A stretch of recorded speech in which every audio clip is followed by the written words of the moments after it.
Okay, I am here today in a church, and I'm excited to be here. And I am doing a sound check, which is something that I'm used to doing because I played for many years in a band. So I'm very used to talking into a microphone while somebody adjusts the levels. This is part of my repertoire. I like the lighting in here. It's pretty beautiful. And yeah, I just wonder how you guys change the light bulbs, to be honest. I'm sure that's a big job. Okay, that's good. Okay.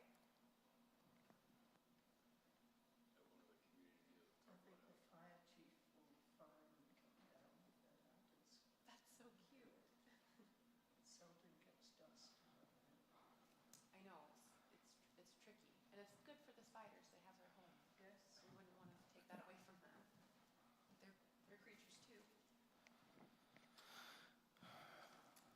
I live in the Slocan Valley, and there can be many mosquitoes in summer, so I like to cultivate my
Thanks so much, Kitty. All right, we'll get started.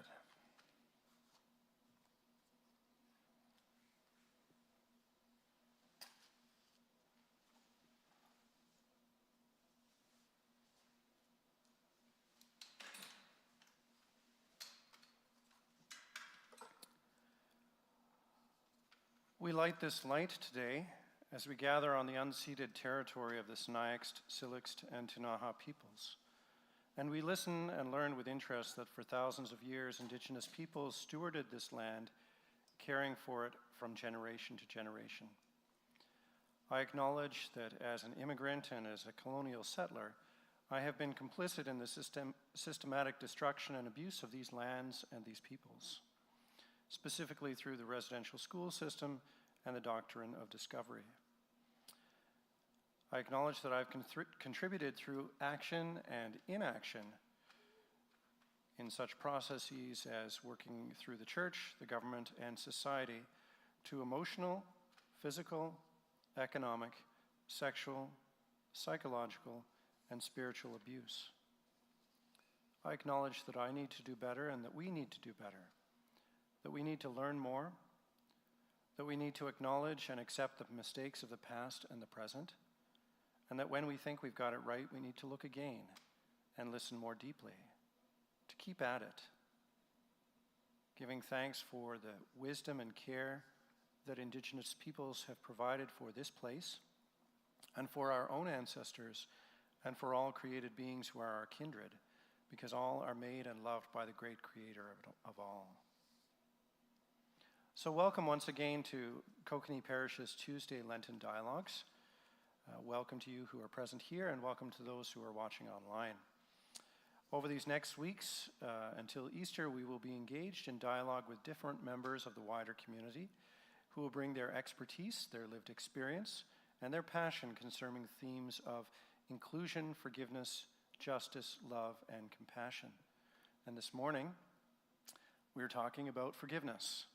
So we have Laura and Carl with us, and together with these two, we will pray the morning prayer from the Iona Communities We Worship book, and we will have a time of reflection halfway through the prayers in which Laura and Carl will speak. We will listen and learn from our guests, from their context, about how we will engage with issues and topics related to those who are unhoused, underhoused, and other vulnerable persons that live in our community. At times, there may be controversial or emotional subjects that are brought to the forefront. Some people may express concern at how safe they will be in this process. Those concerns are real and deserve to be addressed. Some of the issues today may be very personal, may be very emotional. Some of us may feel that the discussion touches on our very being and perhaps our most deeply held beliefs. Some of us may feel vulnerable from time to time. Our baptismal covenant calls on us to seek and serve Christ in all persons, loving our neighbors as ourselves. We have promised to strive for justice and peace among all people and to respect the dignity of every human being. So each of us must tread carefully in this time. Therefore, respecting those whose views do not coincide with our own must be paramount. There's a wide spectrum of feelings and opinions that may be voiced from the dialogue and the conversations around us. We will hear views expressed with which we agree and views with which we may have great difficulty. The presenters are aware of these sensitivities and will conduct themselves accordingly. These dialogues are live streamed to YouTube and will be available for further viewing on our parish website. So in order to make most of this time, I ask that we agree to the following group norms. Number 1, we respect people's integrity as members of this community of Nelson and for those in this community of faith. Number 2, we will assume that we are all sincere in our beliefs, including our respect for Holy Scripture, prayer, and alternative expressions of spirituality and practice. Number 3, we will assume that persons present may have lived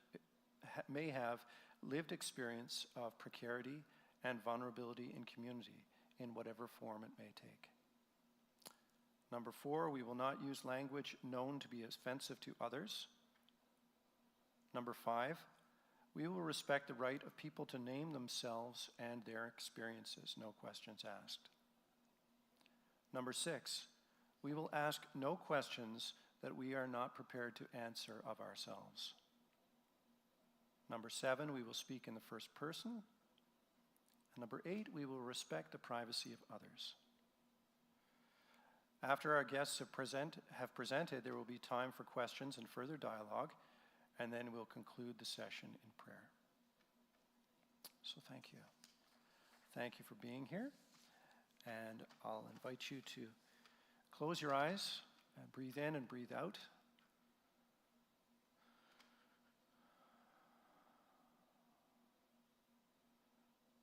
And then we can turn in our blue books to page 31.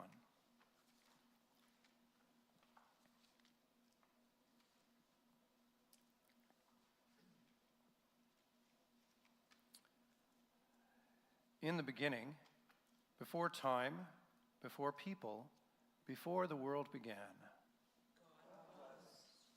here and now, among us, beside us, clearer than air, closer than breathing. In all that is to come, when we have turned to dust and human knowledge has been completed,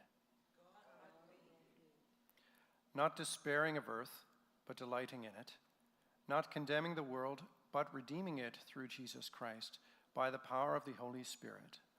God was, God is, God will be. Let us pray.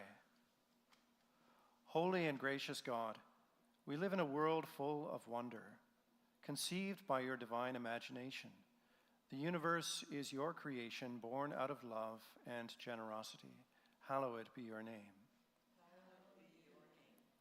Through centuries of thought and searching, through law and wisdom, insight and experience, your will and purpose were gradually glimpsed, until in Jesus all that was hidden was revealed, and you let earth be touched by heaven. Hallowed be your name. In the beauty of the earth, in the silence of our hearts, in the community of your church, in all works of grace and kindness, in forgiving from the heart, and in worship from the soul, your Spirit confirms the truth by which we live. Hallowed be your name.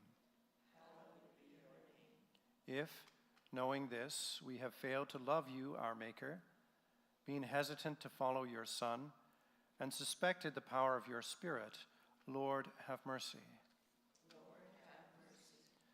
If we have desired comfort more than devotion, if we have satisfied our wants more than we have served your will, if we have worshipped a lesser God and gone for an easier gospel, Christ, have mercy. Christ, have mercy. If, in the face of your openness, we have privatized our wealth, limited our company to those like us, restricted our conversation to matters of no consequence, and in all this compromised our integrity and lost faith in our faith, Lord, have mercy. Lord, have mercy.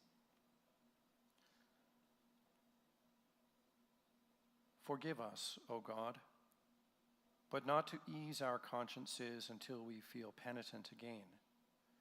Forgive us, so that we may have no defense against your will, and then make us friends of your purpose and worthy companions of Jesus, in whose name we pray. Amen. Continue with Psalm 95. Come, let us sing a joyful song to God, shout in triumph to the rock of our salvation. Let us enter God's presence with gratitude and worship with heartfelt joy.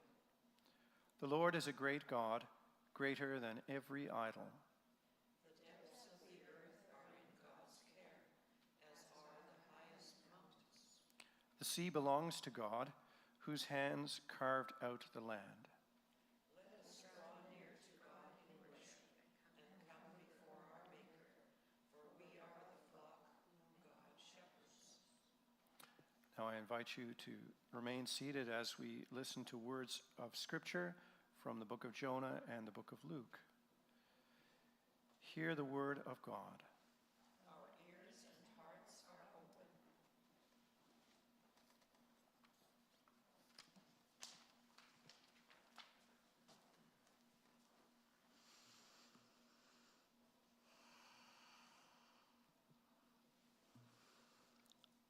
A psalm of thanksgiving. Then Jonah prayed to the Lord his God from the belly of the fish, saying, I called to the Lord out of my distress, and he answered me. Out of the belly of Sheol I cried, and you heard my voice.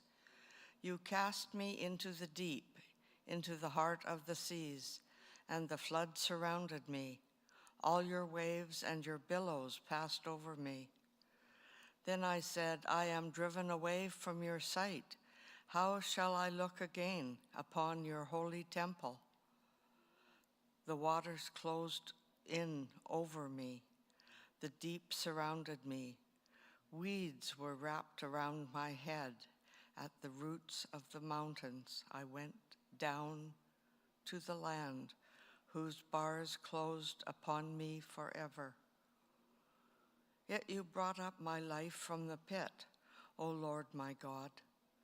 As my life was ebbing away, I remembered the Lord, and my prayer came to you into your holy temple.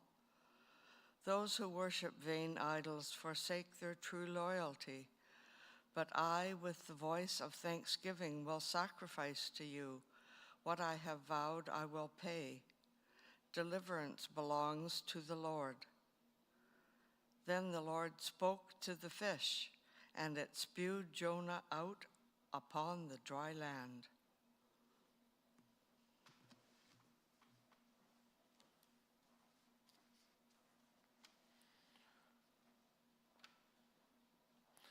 The passage from Luke is the parable of the dishonest manager. Then Jesus said to the disciples, there was a rich man who had a manager, and charges were brought to him that this man was squandering his property. So he summoned him and said to him, what is this that I hear about you? Give me an accounting of your management, because you cannot be my manager any longer. Then the manager said to himself, what will I do now that my master is taking the position away from me? I am not strong enough to dig, and I am ashamed to beg. I have decided what to do, so that when I am dismissed as manager, people may welcome me into their homes. So summoning his master's debtors, one by one he asked the first, how much do you owe my master? He answered, 100 jugs of olive oil. He said to him, take your bill, sit down quickly and make it 50. Then he asked another, and how much do you owe? He replied, 100 containers of wheat. He said to him, take your bill and make it 80. And his master commended this dishonest manager because he had acted shrewdly. For the children of this age are more shrewd in dealing with their own generation than are the children of light. And I tell you, make friends for yourselves by means of dishonest wealth, so that when it is gone, they may welcome you into their eternal homes. Whoever is faithful in very little is faithful also in much. And whoever is dishonest in very little is dishonest also in much. If you have not been faithful with the dishonest wealth, who will entrust you to true riches? And if you have not been faithful with what belongs to another, who will give you what is your own? No slave can serve two masters, for a slave will either hate the one and love the other, or be devoted to the one and despise the other. You cannot serve God and wealth. Give thanks to the one whose word is life. Blessed be God forever. Okay. Well, welcome Laura. Welcome Carl. And Do you think it's loud enough? you probably are going to have to speak up a little, just because your Okay. voice is naturally a little softer. I'm going to try to really enunciate. Yep, that's great. Great. Okay, well, we'll keep that in mind and try to face forward so you can read my lips. There you go. Yeah. So welcome to you both. Laura, I've met you through the Nelson Committee on Homelessness, and my understanding is you're one of the managers at the Stepping Stones shelter. Technically, I'm a supervisor. Okay, right. Thank you for correcting me. But we don't have a manager, so. Okay, fair, all right. So what I'd ask you both to do is introduce yourselves and then speak on this theme of forgiveness. And periodically, if there are some questions, we'll work them through, and we'll hold you all gently in this gathering. Well, awesome. Thanks so much for having us. I'm a little nervous to be here because I don't spend much time in holy buildings. And so it was actually preparing for this was the first time I'd ever been in here. And so it's gorgeous in this space, and it feels really nice to be back in here. I was excited for the opportunity to come back just in the building itself. My name is Laura House, and I am one of the frontline supervisors at Stepping Stones, which is our local emergency housing site. I've worked with Nelson Cares Society at Stepping Stones since 2018, making me the person that has lasted the longest working in that program. And yeah, part of my work, the bulk of my work is engaging directly with human beings that require services from our sites. And so we provide food and shelter and clothing and supports to people that don't have other places to go to. And many of the people that I work with, part of their journey and their story has to do with maybe some mental health challenges or some substance use challenges. That's part of the reason why they're staying with us. But there's also for every human being that comes to Stepping Stones, there's a unique way that they got there. And so there are people that just get routinely evicted from their homes, or a loved one passes away and they can't afford their rent anymore. There's for every type of person on earth, there's a way that they could end up walking through our doors. So I try to bear that in mind. But yeah, most of the folks I work with have some lived experience with substance use and potentially some health challenges, physical or mental. And I'm able to come to my work in a really heart-centered way, because even though now I'm in a good place and things are looking up, there've been times in my life when I've been underhoused or precariously housed. There's been times in my life when I've been unable to work, and I've had my own personal journeys with friends and family members and myself that have a lot to do with mental health and addictions. So I come to my work from a place of knowing maybe what it feels like to be a service user, not just a service provider. And I'd like to introduce you to one of my current residents, Carl. Thank you, Laura. Yeah, my name's Carl Curry, and out of habit, I want to say I'm an alcoholic because I've had the luxury of been to most of the churches in Nelson, because they're kind enough to house us for the AA meetings. And I was going to say I'm one of the human beings that's living at Stepping Stones. Quickly, how my story got there was I moved back to Nelson to fight wildfire last summer, and then near the end of the season, I had a couple seizures, didn't make the amount of money I was expecting to make, and then had my sister lives in Slocan Park, and I was living there for a while, but that situation didn't go well. So then I could say that I'm fortunate enough I'm a person of the land. That is my higher power. My mind is running water. It's the first time I was able to meditate was just staring at a running rapid. And so I'm quite comfortable. I was camping through the winter, and Laura and I were talking about it. I showed up at Stepping Stones. It was right when it got that cold snap. And it wasn't that I was cold, but it was looking for work and going out and doing a labor-intensive job, and then trying to live in a tent in the winter. It's hard on the body. It's hard to realize I physically wasn't able to do it. And I also made an assumption, which I tried not to assume. That, what they say when you assume. Oh, that's fine. You make a donkey out of you and me. I had read that there was 20-ish beds at Stepping Stones, and I just assumed that it would be full and there wouldn't be any room for me.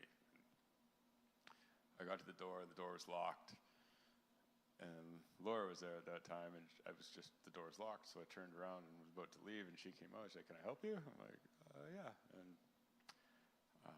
I'm very grateful for what Stepping Stones has provided me with, and the name is so fitting. It's a stepping stone to move people from homelessness to the next step. And yeah, that's a brief introduction. I'm going to pass it on to... Sure.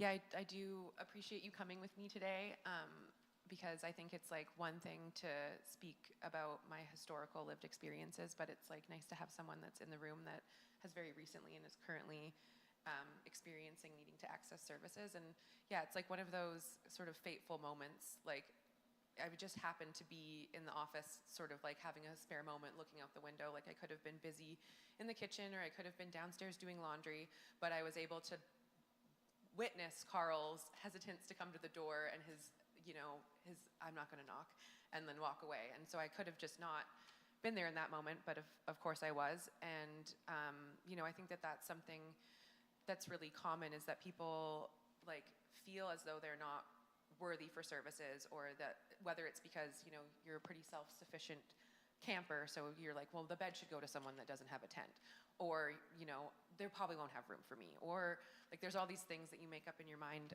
of reasons why you shouldn't have help from others. And so that's like a big piece of my job every day, is trying to navigate the fact that many people have needs or things that I can help them with, but they feel really shy to ask for help because they're already feeling like, oh, they're giving me so much, not really understanding that like this is my job and it's what I get to do, and you're not a burden. This is part of the program. And I know from my own perspective, like I've felt like that often, and that's when I was at my lowest points. Like it's really hard to do that thing where you make that first reach out to ask for help. You make up every reason to not ask for help. And like that's when I was reading the passage for Jonah. Like that's what he's in the fish, and he's just like, I'm about to die. Like, okay, I'm gonna throw it out there. Can you help me, God? And like he could have just as easily not, or he could have done the Carl where you get to the door and you're like, I'm not gonna knock. So it's nice when people ask for help, or when people present for help, because then it allows us to help them. But it's also, I know from personal experience, that's the very hardest thing to do, would be to admit defeat and to ask for help. And I know that in recovery and in addictions, there's this like concept, and it makes me think about the passage of Jonah, like of the rock bottom.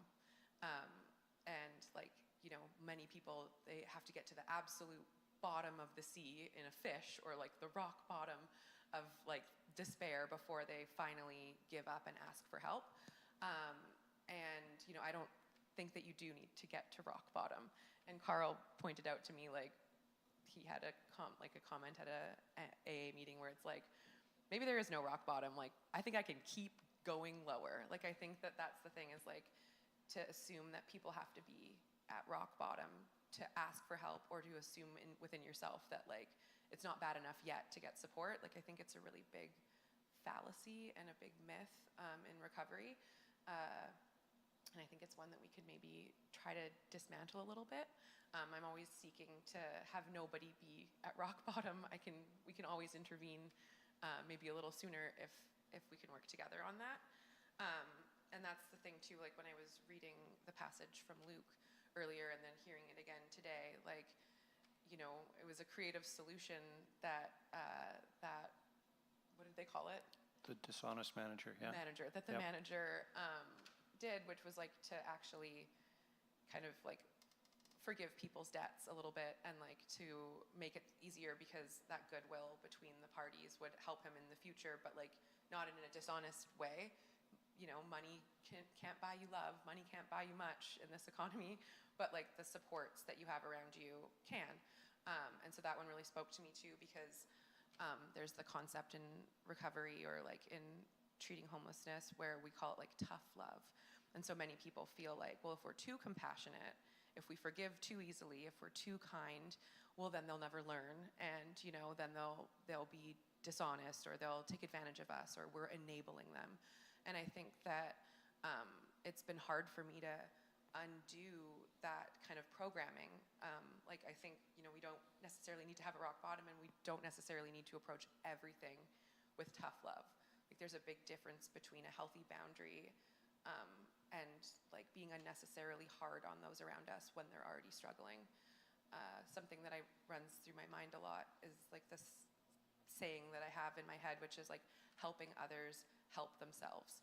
And so if Carl says to me, hey, Laura, I need to work on my resume, like, I know you're pretty good with the computer. I know you're pretty good with your words. Like, I'm not going to sit there and write Carl's resume, but I might look it over. I might proofread it. I might, provide examples or guidance. There are other people at the shelter where I would write their resume for them because they have a barrier when it comes to computers and things. And so the way that you help one person is going to look different than the way that you help the other. And if you have like guiding principles of doing what you can to help that person help themselves, I think you can avoid enabling people, in my personal opinion. And I think that the topic today is forgiveness, and I don't think that I would be able to do my work. I don't think Carl would be able to survive in the shelter. It's a very triggering place if you don't have some level of self-awareness and self-forgiveness. And yeah, like an example, like I'm very blessed to be a mother and care for 4 little rascals on a daily basis. And something that I notice is that the hardest parenting moments are when I see my children behaving like me in some of my poor qualities. Like I can see that they've inherited some of my quirks, some of my challenges, and some of my blind spots. And when I see my kids making a mistake that is a mistake that I have made or would have made, it stirs up in me like a lot of guilt and shame and anxiety, and it's really hard to parent effectively when I'm in the middle of self-loathing or feeling ashamed or not having fully forgiven myself. And so the same goes for at work. Like I get to see people at maybe their low points and when they've had challenging days, and they're sometimes exhibiting behaviors that remind me of behaviors I once exhibited. And so I don't think I'd be able to do my work if I hadn't done the work of forgiving myself for some of the bad things that I've done or said or ingested. And so it helps me in my work to be self-reflective and forgiving. And then you can show up better, whether it's as a mother or as a support worker, both of which are jobs where you're working with really vulnerable people, some of whom don't have a lot of impulse control. So yeah, that self-reflection is critical. What do you want to say, Carl? You got some ideas? Take it away. On forgiveness, I will probably speak a lot about AA just because I go there every single day and it's heavy on my mind. But it is one of the steps is to tell your wrongdoing to another human being, God, out loud, and to God and another human being. And a lot of the 12-step, the program is 90 years old. Bill W. that wrote the book, for what he did, and I've used it in other aspects of life. So they claim to be a spiritual program, not a religious program, but it is so similar to what church is. And I wasn't brought up in a church, but one of the steps is providing service, volunteering, and I do it not for myself, just that. Actually, I was telling my friend's child about quite often when I do stuff, there's something in it for me, and he said, "You have bad karma." But what I meant to say, and I should have corrected my words, was feeling good is one of those things that I get out of it. And that's it. And one of the guys at an AA meeting who was brought up in a church and was providing service work, he pointed out how much there is in it mentally for you for well-being.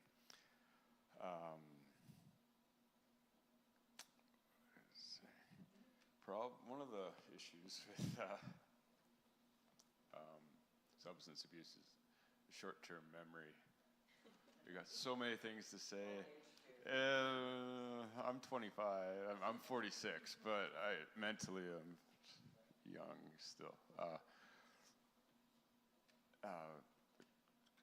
again, at AA meetings, like while Laura was talking, it's like, I'm gonna touch on that, I'm gonna touch on that, and then, and maybe it is just not having a lot of public speaking experience, and not that this is. That's just fine. You're doing wonderful. AA's been great for that, and this is very similar. We're sitting in a circle, and you're talking in front of people.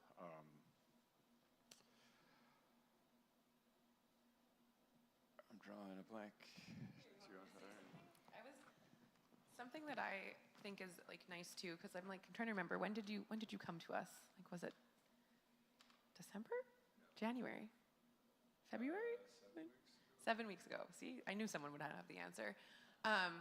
And so yeah, Carl kind of came on that fateful day, and you know, it's so interesting to hear his story and hear some parts about what happened, and it's like really one of those tales of like so many people, just like the intersection of all the wrong things at the wrong times just swirling together to amount to like a bit of a tipping point.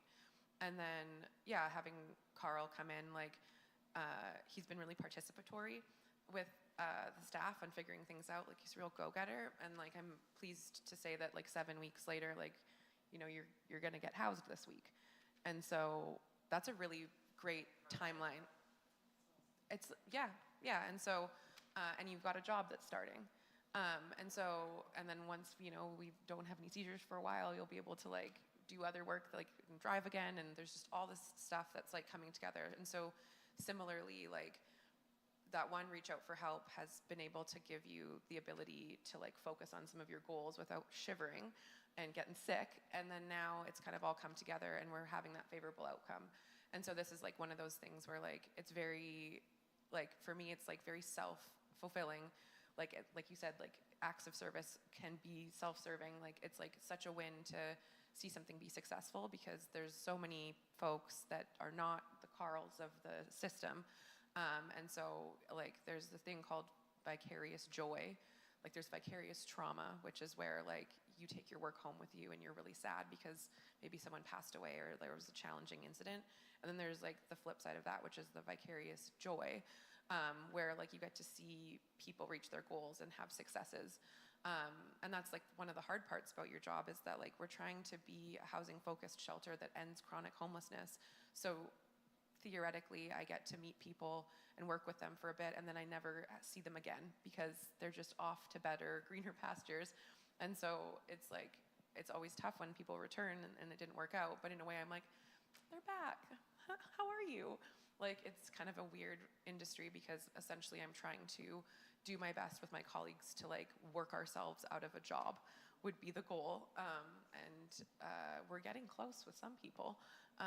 We've got a lot more on the go with our supportive housing that Carl will be moving into, and some projects, like we're finally seeing more available rentals. But yeah, that's the challenge, is like when we're not building supportive housing that's subsidized by the government, when we're relying on the private market and landlords to house really complicated people without supports, the success rate can be really low. And so it requires like people willing to forgive themselves and to forgive others, and you know, open their homes to people that are complicated. That's sort of not an ideal system, because there's not very many people that want to be that kind of a landlord that's very hands-on and very flexible and very low barrier and very affordable. It's just not the right moment for that. So that's why we have programs and support workers like myself and people that are trained in working with challenges. And in my training as a person with a Bachelor of Mental Health and Addictions, like no one ever trained me in forgiveness. No one ever trained me in keeping my heart soft and open even when things are challenging. No one ever trained me to not be jaded. They trained me how to identify what a mental health crisis looks like, what every drug is and how to do it. I already had that one handled. But there just isn't the training to work with people, like if you don't, maybe have extensive therapy or maybe a great spiritual practice to understand the importance of forgiving yourself and being self-reflexive and having humility, and how that then allows you to be a better support to others. It's not in the textbooks. Yeah, I can relate to that in some ways. I find it hardest to forgive myself. I have a certain standard of how I want to do things, and if I don't get to that standard, I beat myself up around it. The other piece around it is the people that I care for the deepest, the closest, I expect a lot of them. And so sometimes if there's something that happens, that they've done something to hurt me, then taking that step to say, oh, it's okay, I'm going to forgive you. And not just to say the words, but actually to mean it and to live it is a lot harder as well. Yeah, and I think that that's the thing, is that like I think we trick ourselves. We think, oh, I forgave them. Oh, I've forgiven myself. And then it doesn't come up until you're faced with a challenge or like another thing that you realize, like, I am having some wicked feelings inside me right now. I think I maybe didn't forgive myself and others all the way. I just kind of did part of it, and I was hoping that it would be fine, but it's not. And so then you kind of, sometimes you have to go back many times. You have to go to AA many times, sometimes to like make things stick, because you think you've got it. It feels like you have it, but then you didn't quite have it all the way. I also think it's interesting to say that like you have high standards for yourself and high standards for those you're close to. In my work, it's really easy, and I think it's really gross when the standards I have for my partner or my kids or myself, I don't also have those standards for the people in the program.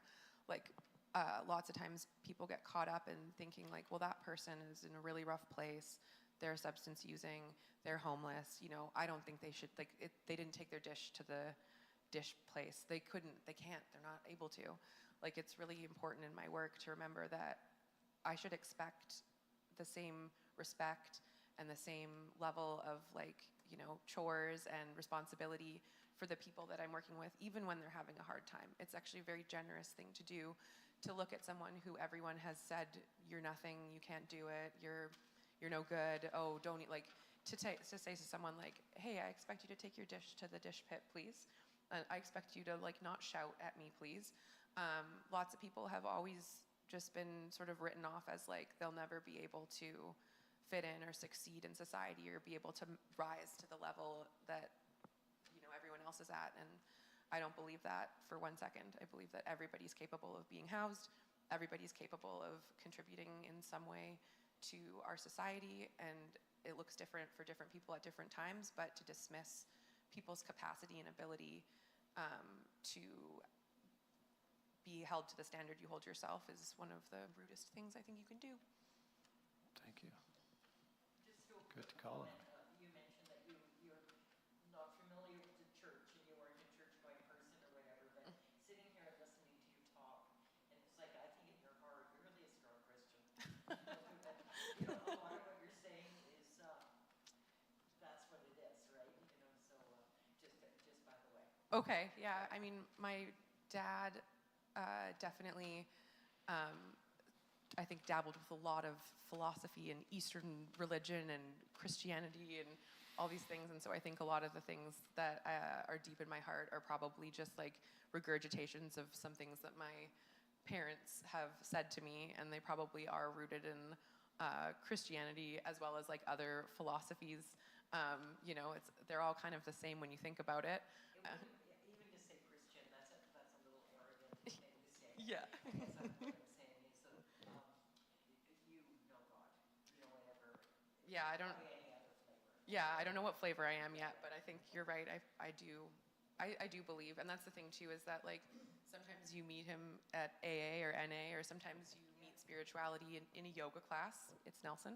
Sometimes you know, I feel like I see and have a lot of like reverence for like something that's bigger than myself, because like even just the story of the Carl almost knocking on the door, like there's just too much kind of magic in the world to assume, and too much, you know, complicated factors to assume that there's like, it's just all our doing as human beings, and that our actions are producing everything. Like something else must be going on, or else how the heck would we both be here, you know? There's something else out there. Very fair. It sounds to me like you're the right person for your job. I hope so. I can't remember what I said the first time I met you. I'm like, sure takes a special person to do what you do. And you were modest enough to say that, I can't remember what you said, unique, or you didn't take the praise I was trying to give you. But I did want to speak on empathy because I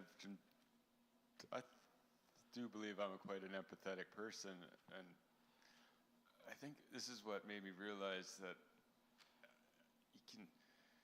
you truly can't be truly empathetic until you have actually walked a mile in that person's shoes to know exactly what they went through. And there was a story in a newspaper about a pickleball court, and it used to be a tennis court, but they were older folks. They're shutting their windows, and they couldn't drown out the sound of the pickleball. And it wasn't until a couple summers ago I was camping down by the river in Kamloops, about 50 meters from a pickleball court. I was having bad dreams, like it was waking me up, and I was like, that's what he was talking about. I am quite an empathetic person, but until I actually experienced it, Then you could understand what they were talking about. yeah. Yesterday, a lot of stuff went on. I had this job coming up. I was supposed to be preparing more for this. I was dealing with work, and it went from, I didn't know when I was starting to like this week, and now it turns out it's tomorrow. And I had just called that employer to get more details. And I was walking from Vernon to Baker, and I'm a bit of a scavenger. I found a really nice water bottle the other day. There's all sorts of stuff. It's just, and I'm not a hoarder, but I could find value in anything. So I thought it was a notebook or something, and I picked it up, and it was a wallet. I saw ID. I'm like, oh, perfect. I can return this to someone. I currently have I might have 10 cents, I think. But there's $60 in the wallet. And I was okay. My first instinct was take to the police station, and they do a good job, and most of them, I do believe that most people are good. Like desperate times will call for desperate measures, and substance use aside, like when you're down and out, if you don't have a blanket and it's cold out, you might go take someone else's blanket because you don't want to be cold or die. So I have this wallet with $60, and I'm on my way to the other,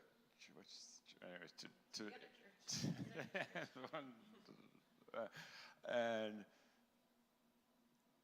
I called my mom. For some reason, she's skeptical that every person's good, and she didn't answer. And then I called my friend. I'm like, what do I do with this $60? And then a couple friends from the AA meeting showed up, and it's so similar to what I've experienced in church. It's just good people trying to help people, and it is part of the steps of AA, but it's a community of people trying to help. And alcoholism, addiction aside, I would also like to, certain people have a view of alcoholism and a view of drug addiction. It's the same thing. They're both substances, they're both drugs. But I've heard it said numerous times, people walk into the rooms at AA, and everyone's so nice and kind. It's like, people think it's a cult. People think it's like, what is going on here? Why is everybody so nice? And I ended up giving that wallet to a person that I trusted. I trust myself, but I trusted him more than me. I got out of the AA meeting, and I told my mother why I called her, and I said, yeah, I gave it to this guy, and the address is in Belfour, but then another friend knew that person. He seems to know everybody in Nelson, but he's at Ward Street Place. And within 15 minutes of us getting out of that AA meeting, they'd found out that guy lives there, but he wasn't there. And that wallet, and that $60 is going back to that owner. I know when I've lost a wallet. Yeah, when you're down and out and you got $0. Or I could see where, okay, maybe I'll take 20 of it and send it off. When I've lost my wallet, I'm just happy to get all those cards and all those things back, because it's a bigger hassle than the $60, and you're just grateful that you get. Yeah, very good one. It definitely wasn't my first thought to do it, but it was a thought, and that's all it was a thought. So tell me, was part of your choice that it's like, hey, things are cool for me right now. I'm actually in a pretty good place. I can thank Stepping Stones for that. I have heat, warmth, I got food. I got a job, come in. Yeah, friends and, yeah, exactly. Or even So coming you here think for, that might have helped drive you towards a, yes, but I also am dealing with this substance issue thing, and that was a thought to take it to the liquor store. The that was hard, right? I really miss coming here for Sunday's community meal, and I wanted to touch on how it's not just as humans. You guys touched on a couple things. We're hardest on ourselves. Most people are. Asking for help. That's another one that's hard for a lot of us to do. And not only is it not stubbornness, but I'm like, I can do this. I got this all on my own. But as a community, you get so much more done.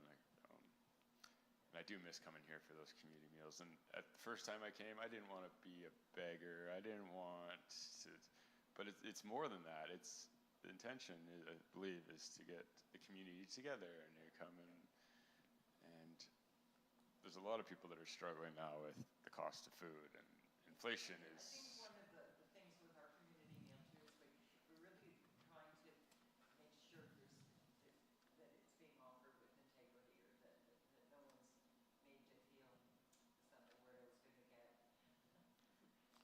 Sorry, my brain's a little buzzed, right? But to make sure that there's some dignity and that people are coming here and that no one's feeling beholden or that kind of thing. It's just come on in, sit down, feel safe, feel welcomed, and enjoy a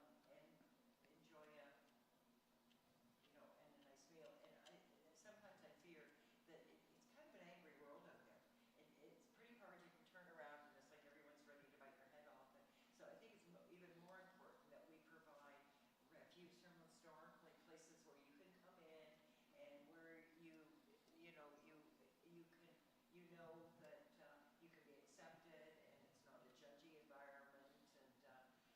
And this even with our conversation today, I'm so glad we've talked on self-forgiveness, because it's one thing to be all altruistic and I can forgive the world, but one of my struggles is forgiving myself over stuff, right? It's like, what is that? I don't know. Mary. I want to talk about self-care, because when you're not able to fulfill your basic needs,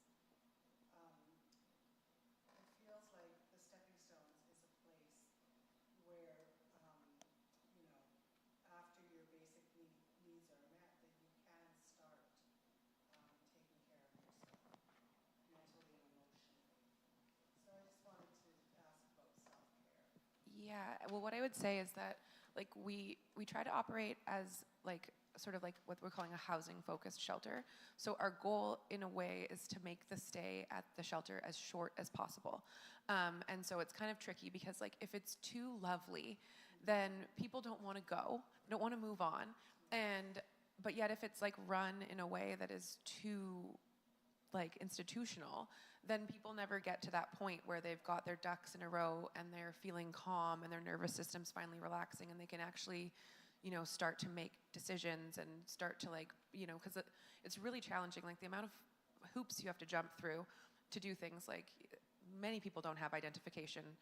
You can't do anything without identification. So like that's often, like I have someone right now, like their identification is like from Africa and they don't have it. And so we're having to like write them member of parliament to get like landing documents to, and it's just like there's so many hoops to jump through.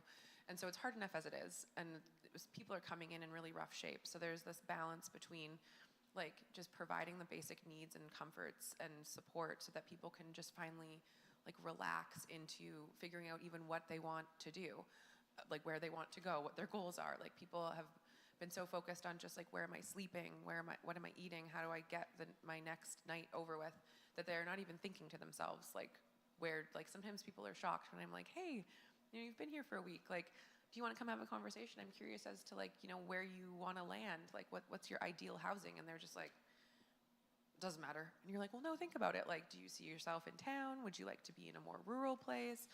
Do you like a roommate? Do you like to live alone? And people are just like, they can't even comprehend thinking about like what their ideal home would look like. And I do think too, it's like we don't have enough of the right services in this town. Nelson's not really built for underhoused people.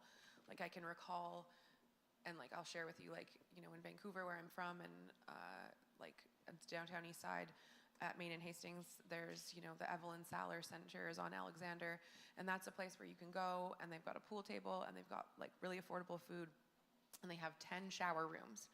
And so you take a number, and they call your number while you're hanging out, and you go into a room, and it has a sink and a toilet and a shower, and you get a towel, and you get a razor, and you get shampoo, and you get 20 minutes in there.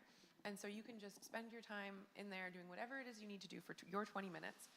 They'll take your laundry, and you'll take a little tag, and the next day you can come back and your laundry's all washed and folded. So it's more possible to like succeed and have a little bit more dignity, because they have like 24-hour services, and they have, you know, 7-day-a-week showers, and there's just, like you were saying, like that safe place to go. Like I never have felt more comfortable than, you know, in a big city and in an anonymous place in sort of a rough neighborhood, because nobody's judging me, no one's looking at me too hard, no one's bugging me. I think Nelson can feel quite awful for people that are struggling, because we have a lot of affluence here. You know, the stores have fancy things in them that we can't afford, and it's really hard to find a coffee shop or a restaurant that, you know, is okay with maybe the way your body smells at this moment because you haven't had a shower in a minute. So yeah, I think this is a really hard town to be marginalized in or underhoused or to be struggling, because we're kind of set up as a resort destination and a quaint village, not as an urban center with the amenities to support people that are struggling. We're trying to sort it out as a community. Nelson Committee on Homelessness is working hard to get the pieces in place. There's a myth out there that if we build services for people, more people will come. The problem is that like we have the people already, and we really need the services. And honestly, if someone's in Revelstoke or Creston and they end up over here, like, is that really a crisis or, you know, a big problem if they're coming somewhere to seek out some services? I think we need to take care of the people that we have in our community. And I can share with you that like everybody that stays at Stepping Stones by and large is like somebody that grew up here, has been here for 10 years, like longer than I've been here with my family. We don't actually have a secret bus transporting marginalized people from far off lands. We just actually have a housing crisis, and we have a lack of services. Well, I remember the history of Stepping Stones that opened up underneath Moore Street Place. And it seemed that was before, you know, the opioid crisis. And it was more program-based. I had a friend go through there, and also a friend's friend. And I think that there was, like I say, a lot more programs happening. Does it feel sometimes like crisis management? Maybe. I mean, like there was a time that like was a dark time this past November, and like October, November, when we had like a really toxic batch of street drugs that came through, and we lost a lot of lives as a community and in the region. And so like, yeah, like there was a day there when there were 4 people not breathing, and there's 2 staff members. And so, you know, like I've never up until that point performed CPR on 2 people simultaneously. Like that's not a skill that they teach you in first aid. That's not supposed to happen. And so like as an organization, we've put plans and programs in place to ensure that that doesn't happen anymore. And like part of it is working with anchors and like checking on like the forecast of the drug supply. Part of it is like managing and helping residents. Like we can't all use drugs at the exact same moment lest they be toxic. So we have some like things there. And I would say too, like we have in BC housing structure and in like the structure of things, like what you're talking about is like supportive housing. And so at the North Shore Inn project, our supportive housing project that just opened, there's programming and there's things like that's people's homes, and it's like for some of them, like for Carl, like it's probably going to be a home not forever, because once you get your job and everything's going along, you might decide, I'd like to live somewhere different than this. For some people, this is the best spot for them because it has wraparound supports and there's programming. We try to, like, we've shifted away from programming at the emergency housing site because we really want it to be like as short as possible for people, because it's bunk bed style rooms, it's different personalities, you know, it's BC Housing's focus for emergency shelters is to just like have that be the door that literally opens and welcomes you in out of the cold, and then like connects you to your next steps. And like for some people, the stays can be rather short because they're participating and luck is in their favor and things are all happening. And for some people, they have a lot of things they need to accomplish before they're going to be housing ready. So some individuals are in our program for longer than I think anyone would want to be, because they need to get their ID and they need to get mental health support and they need to deal with, maybe they have an infection in their leg and they also haven't done their taxes in 7 years, and they, you know, like some people have like a very long list of to-dos, and then some people have just a couple of little things that if we could solve them, it would just open the world up for them in a bigger way. So yeah, we try to do a little bit less programming and a little bit more just like, let's get this person in a house. Yeah. Yeah. It used to be that you could stay at Stepping Stone for only 30 days. Has that been changed?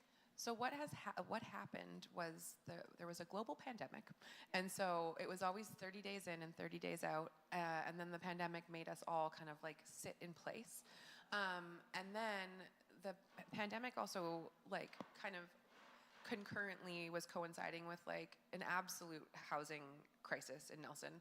And so when we kind of came out of the pandemic and we were able to go back to 30 days in, 30 days out, it just looked like we were putting people outside and then bringing them in, and putting them outside and bringing them in. So it was kind of like there was two shifts of people.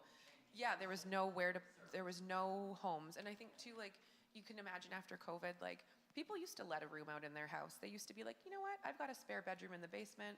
I think I would, you know, let Carl stay in there, or an international student. The pandemic really rephrased how people wanted people in their lives. Like people, like we just saw, and then now that we have like independent suites for rent, you know, no more room letting after that time period, like, you know, it's $1,500 for a bachelor suite. And so that's just like more than people's whole welfare check is.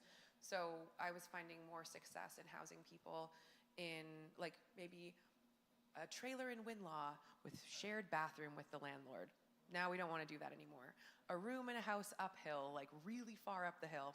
Now we don't want to do that anymore. So I really lost the ability to put people in creative and affordable housing situations post-pandemic. So then we sort of started to work on relaxing that rule. But now we're coming back to more of the 30-day in, 30-day out model, because we have the supportive housing project on the go. We've got another one that's going to be down on Government Road. We're starting to see some movement in, you know, the ski lifties are going. Yes, down on Government Road, there's that big building. BC Housing has purchased that. It's not a joke. Yes, that new modern building, and construction's already started to retrofit it into more supportive housing. And so not another shelter for getting people out of the cold, but another place where people will pay rent and have wraparound supports and have like the opportunity for dignified, safe, stable accommodations. Yeah, so there's like, because of that, and then like the lifties are going home, so people have got maybe some rooms for rent or like more suites. And then there's been a change with like international students being able to come to our country, which is also creating, you know, like that is hard for Selkirk College and hard for international students, but I'm seeing the rental market soften a little bit.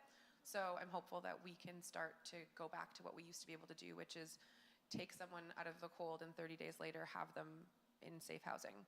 That just was impossible for about 5 years now. We've got some movement. It's exciting. You manage for like medical care for your people who are in stepping stones. Do you have a doctor or nurse who is willing to come in and Well, offer help? let me tell you, We have the most wonderful physician. He's new to the community, Dr. Brendan Grote. He works out of the Nelson Medical Clinic, which is just on the same block as us. And he comes to us from Saskatchewan, and he has extensive experience working with hard-to-house individuals. And he's like an OAT provider, and so that's the opiate antagonist therapy. So that's like when you hear in the news or on the Facebook that the government's giving away free drugs. What that actually looks like is it's like methadone, like it was something that maybe you've heard of, but there's new medications now like Cadian and Suboxone that are basically able for individuals to stabilize, so they don't have to keep running around trying to find drugs and maybe almost dying. It's safe opiates to help them taper down and maybe like go to treatment or just get some stability in their life so they're not always chasing the dragon. And so Dr. Grout comes, he's actually there today, he comes on Tuesdays. And then the Selkirk Nursing Program brings their third-year student nurses through 2 times a week with their backpacks to support us with things. And since they're student nurses, there's not maybe a ton that they can do, but they're great at diagnosing when somebody really, really, really needs to go to the emergency room. And they, So much. yeah, and they're learning, they get to see some interesting things. And then we have 2 street nurses, Robin and Kat. Kat specializes in wound care. She's amazing. And Robin can do like on-site STI testing. And so they kind of can come whenever we call them, and they like to make their rounds. And these services are provided like on-site at the shelter, but also at the drop-in center in the basement of the Salvation Army on Mondays and Thursdays. These same professionals make their rounds. When someone needs to go to the doctor, the street outreach team, Leanne, Ryle, and Jeremy, we can call them Monday to Friday, and they're often a big part of their job is maybe like not just taking someone to the hospital like a taxi, but maybe you need someone to be there with you. We have an Aboriginal patient navigator through COINS. So if there are people that have Indigenous ancestry who might be fearful of the medical system for very good reasons, they can access that service. Her name is Sage, and she can go with them to their appointments and ensure that like they're getting culturally appropriate care, which you'd think in 2025 is a given, but sometimes there are challenging circumstances. So I feel like for medical care, we're actually really lucky in our community to have a hospital and to have willing nurses and physicians that specialize in the kind of medical care that the folks that we serve need. Because most people, if they spend enough time living rough, are going to develop some healthcare challenges. And also most times, if you spend a lot of time ingesting substances in high quantities or variable substances from underground sources, there's some health complications that come along with that as well. How many people can you accommodate at one time? We have 17 year-round fully funded beds, an 18th bed that we fund ourselves as a society, and then we have an additional 6 beds that we have for winter funding, and we're asking BC Housing right now if they would consider keeping those beds year-round so that we could have 24 beds year-round. But there are 24 physical mattresses in the building. Yeah, in 5 separate bedrooms. Laura, getting back to the idea of forgiveness, how do you approach forgiving people who don't agree with you or don't agree with Stepping Stone's philosophy, or people who are actively kind of working against the kind of things? Because I hear great things that you guys are doing, and I see great reactions, but I know that not everybody in Nelson, not everybody in the world thinks the same way as you and the philosophy of Stepping Stones. Yeah, I mean, I think that so I'm susceptible out in the world, like many people. Like if you were to look at me, like I usually wear a dress. I have long hair, I have freckles, I have 4 kids that I'm toting around, and so sometimes like the other moms at school or people in the community like might think that I'm like someone that really would be mad that people use drugs in parks, or I would be really upset that there's a homeless shelter in Nelson because it's dangerous for me and my family. So I get lots of times people just assuming that I'm just like them and have their worldview, and maybe lamenting directly to me and saying maybe some really offensive things about people that I know really well. And so I do have to navigate this a lot. And I never am actually like feeling like I need to forgive them, because I don't feel like they're trying to be malicious to me or hurt my feelings. Like, they honestly don't know what I do for work or my politics or my training or my lived experiences. So then typically I usually just like to just open a conversation and sort of share like maybe a little bit like, oh, like, yeah, that is really complicated. Like, I actually happen to have a sharps container in my car, so why don't I run and grab that and I can clean up the playground for us right now. It is a bummer, I totally agree. Like, it's not good, and like, it's often my kids are the ones to be like, Mama, dangerous garbage is what we call it, and I'll be like, oh, well, would you look at that? And like, kootenai kids, like, all the other kids are just like running into bushes, and like, my kids know if we're in town, like, maybe be careful running into a bush, like there could be some drug paraphernalia there. So they're like helpful too. But yeah, I find that I don't feel like I need to forgive folks. I just feel like I want to have conversations and hear their perspective and like almost like ease their mind, because people are coming from a place of like great concern and fear. And like, as a mother or as a community member, like, if you're afraid of something, you're afraid of it. It's hard to like hold yourself in composure because you're worried that people are going to die. Like, I can provide insight like, well, that's actually that's not fentanyl, that's crystal meth, and it's okay, I'll pick it up, and you're not going to die, and no one's going to die, you're okay. And yeah, have those conversations, like, and maybe try to just dispel some myths and get some more understanding about how things work. And now, like, a fun thing is when the elementary school where my kids go to school, they have career day for the grade 2-3s. It's part of the curriculum. And so I've had the opportunity to go quite a few times as a harm reductionist and a shelter support worker, alongside, my friend Claire, who's a lawyer, and my friend Maria, who's a clown, and, the legendary Meat's dad, who's a butcher. We get to go there and, discuss our careers. And I think that's nice too. The kids and the teachers are always like really interested to ask questions. I don't think I'm as popular as the butcher because I don't bring meat or knives, but I think I'm, sometimes like at least the second most popular parent career person at the career fair, because I get to like stick needles into oranges in front of the kids and show them how to use Narcan, and they find it compelling. And they get to like, my favorite thing is I always ask the kids, like, why do you think people are homeless?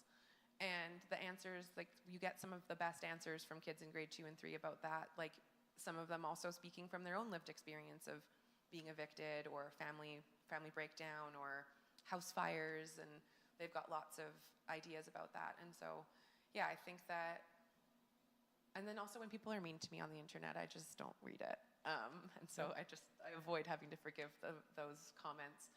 But yeah, for the most part, I just feel like I just want to empower people to understand what's going on, because it's quite complicated, the different levels of government, how they interact with the social safety net, the programs that are in place, the programs that are being changed. Like, we've had a lot of movement with prescribing opiates to people, decriminalizing drugs, BC Housing's mandate changes with each new government.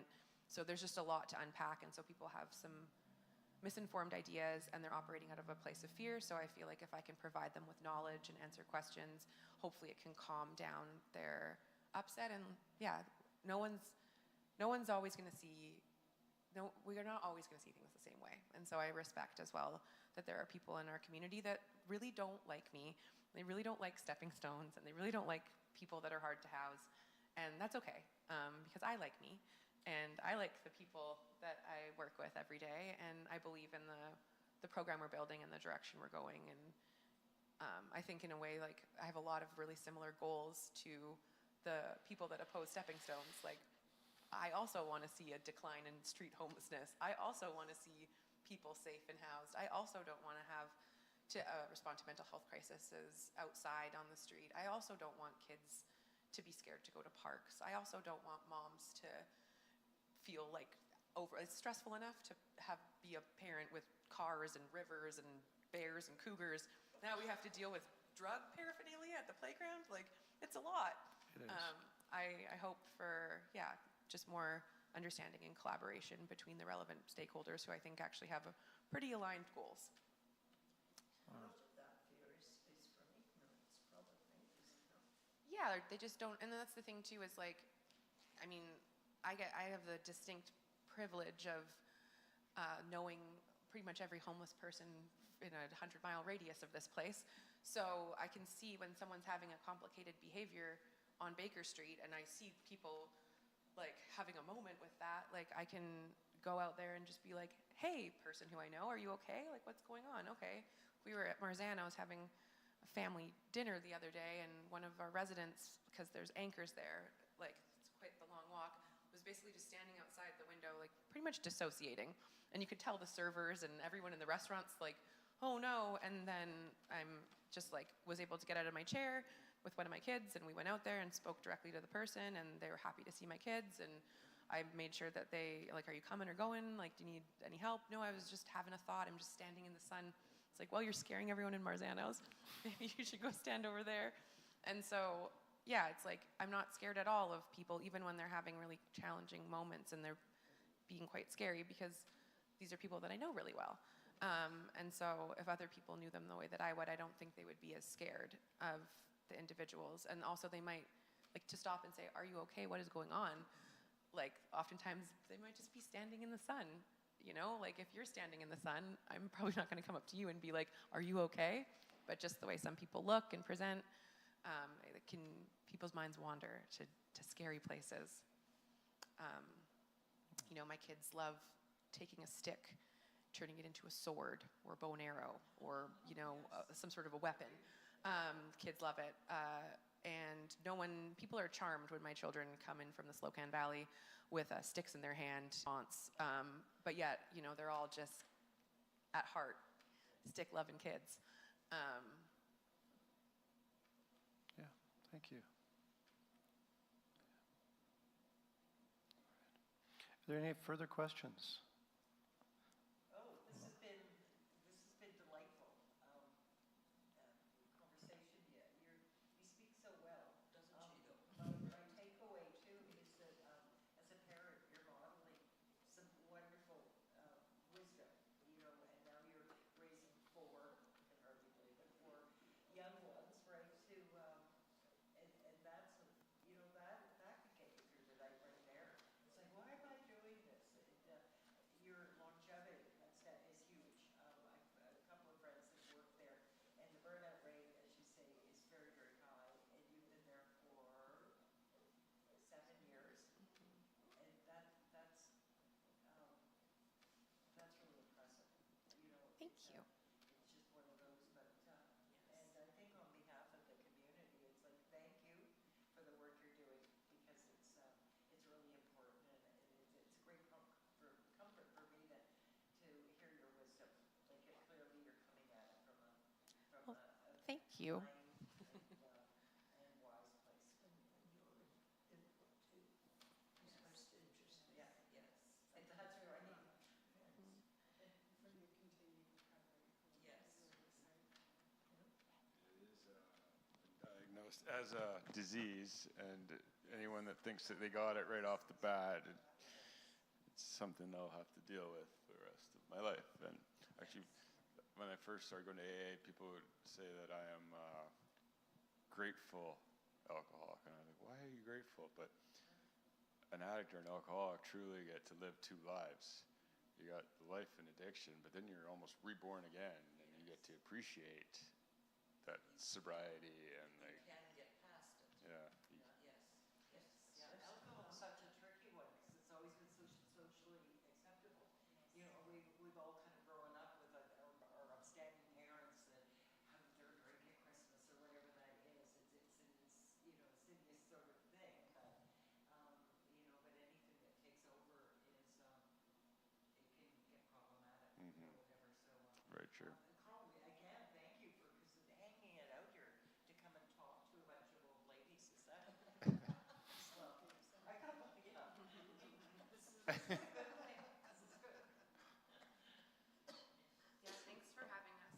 I really, appreciate the opportunity, and I appreciate how kind you guys are. And when we're done this, like, any questions ever, you can always just call me or come see me, or we can talk over tea. I know that it can be hard sometimes to be brave enough to ask a complicated question, especially since we're being filmed. So if we want to dig deep into some complicated things later, I'm happy to do so anytime. And yeah, I think that like my secret to my longevity like has a lot to do with the fact that I have like a really supportive partner who doesn't work in a healing field. He's an electrician. So we have different days, so we can help each other in different ways. And like my kids are a great source of joy. My parents are still very much in my life, and my brother as well. And everybody knows the work that I'm doing, and so people are able to like meet me where I'm at when I'm having a hard time. Also really appreciative of the organization that I work for. Like I've had to take leaves of absence from work because really horrible things have happened, and I've bore witness to them, and I'm endlessly grateful to my therapist, Stefania, for providing me with EMDR therapy for my post-traumatic stress disorder. It takes like a lot of people working together to accomplish this work, and like I have like basically an unpaid support staff of my friends and family, and I guess I pay Stefania to like help me navigate this. And I think like that self-forgiveness is a big part of that as well, as like just knowing when to admit that like you're having a hard time, knowing when to admit like work was really challenging, I need a break. Like the forgiveness theme loops into that as well. Like I don't think I would be as effective at my job, or I would be able to do it for this long if I wasn't able to self-reflect and recognize when I've made mistakes at work, or when things haven't gone the way I wanted, and like forgive myself and move forward, or take time and space away from work to heal so that I'm always present in the best way that I can be, because my job is actually really important. And so it's not one to do halfway. Yeah. Thank you, Laura, and thank you, Carl. We're going to continue on with prayers of concern now on page 35. And then when we're finished, those of us who are gathered here, we'll go to the back. There's some tea and coffee. And Patrick, you'll take the time to play some music. Yeah, well, just seamlessly. Yeah, it'll be great. Like we rehearsed it. There we go. All right, page 35. Let us pray. May it not be long, Lord. May it not be long before the world we pray for and the world we inhabit are one. May it not be long before the domination of wealth over want, white over black, man over woman, the privileged over the poor, are facts of history, not facts of life. May it not be long. May it not be long, Lord, before the earth no longer suffers through human selfishness, so that the valleys can sing again, the meadows laugh, and barren places burst into bloom. May it not be long.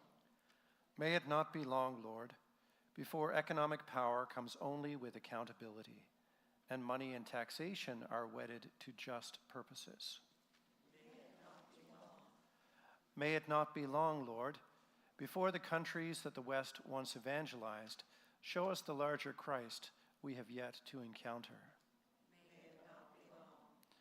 May it not be long, Lord, before we vacate the safe refuges of pessimism and cynicism and find wells of hope deeper than shallow pools of optimism.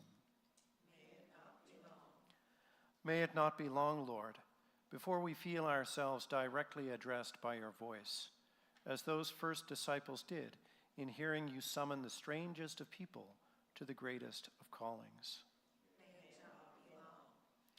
May it not be long, Lord, and to enable that day to come soon, raise up for us prophets who will give us new sight for better seeing. Raise up for us prophets like Laura,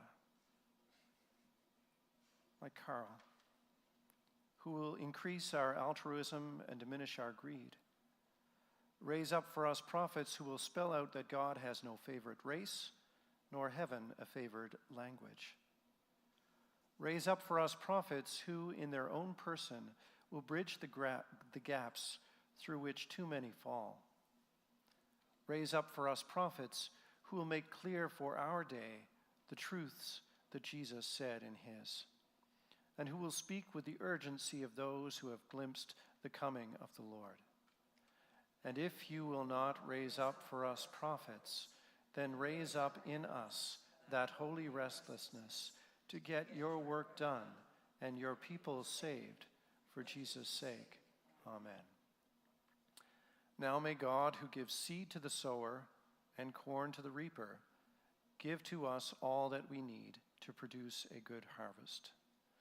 May God make us fertile in faith, hope, and love, and take us out with joy and lead us on in peace as signs of the fruitfulness of heaven. Amen. Thank you so much, everyone, for participating, for those of you watching online as well. Thank you.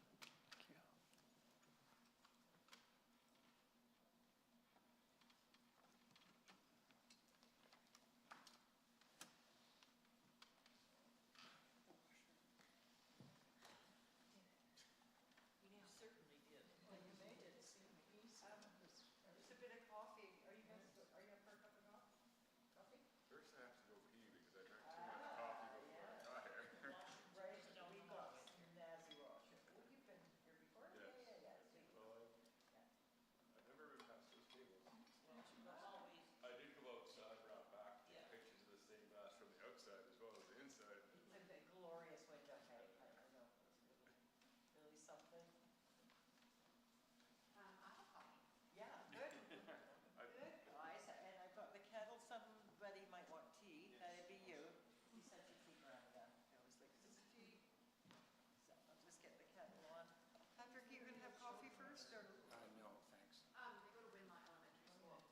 Yeah, and so it's a nice school. It's from kindergarten to grade 6. Yes, Monica Doyle was a principal there. Yeah, That's nice. yeah, yeah. She's retired now, I think. Yeah, she is. I'm still like the vice chair of the parent advisory committee. So I spend lots of time with Monica working on projects. And yeah, so Ivy she's just turned 5 last week. So she'll start kindergarten in September, and we'll have kindergarten, grade 3, grade 4, and grade 6. So it's the time when they'll all So you start at to 1 year. Yes. About 11:30. Yeah, it's quite a journey. They're busy little guys. And then yeah, my partner works for Fortis on the dams as an electrician. So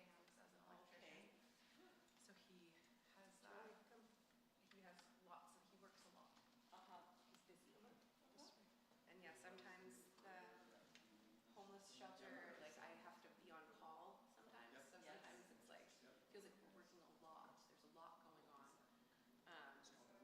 When there's calls in the night, because there's strange occurrences happening. So you have to advise the staff on what it is that we should do. Right.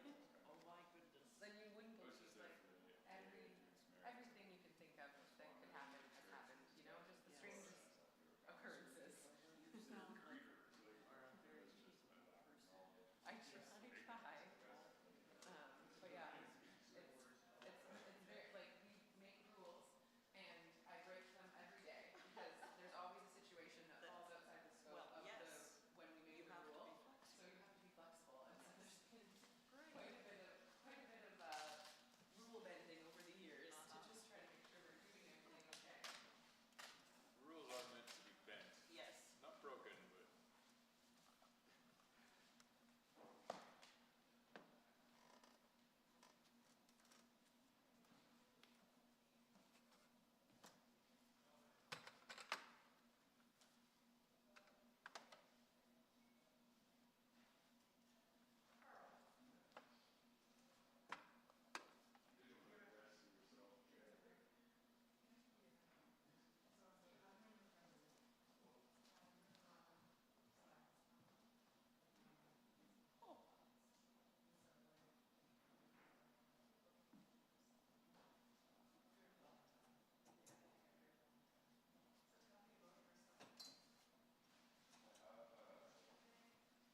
So how are you doing, Patrick? Haven't seen you for a while, right?